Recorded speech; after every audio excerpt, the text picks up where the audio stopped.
এই আওয়ামী লীগ পিলখানা হত্যাকাণ্ড ঘটিয়েছে কিনা, শাপলা হত্যাকাণ্ড ঘটিয়েছে কিনা? খুনিরা কি এই বাংলাদেশে রাজনীতি করতে পারবে? আজ থেকে 9 মাস আগে আগস্টের ওই 3 তারিখে ঠিক এমন সূর্যাস্তের সময় শহীদ মিনারের এই উন্মুক্ত প্রান্তে দাঁড়িয়ে আমরা বাংলাদেশের ছাত্র জনতা একসাথে ঐক্যবদ্ধভাবে হাত উঁচু করে রায় দিয়েছিলাম। ঠিক তখন থেকে আজ 9 মাস পরে 2025 সালের মে মাসের এই 2 তারিখে এই বাইতুল মোকাররমের সামনে বাংলাদেশের ছাত্র জনতা আবারও হাত উঁচু করে ঐক্যবদ্ধভাবে রায় দিবে।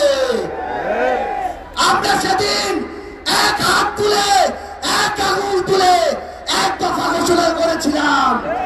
আজকে আমরা এখানে ঐক্যবদ্ধ মুষ্টিবদ্ধ হাত উঁচু করব। আমরা সবাই মুষ্টিবদ্ধ হাত উঁচু করব।